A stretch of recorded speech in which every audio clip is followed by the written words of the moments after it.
In today's video, I'll teach you how to rotate video in Windows Media Player.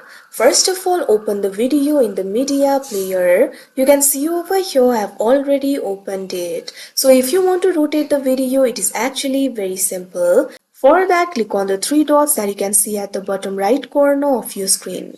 Now you'll be able to find various options over here. Click on this option, video settings. Now you can see three options. At top you'll be able to find this option for rotate video. What you have to do is click on it.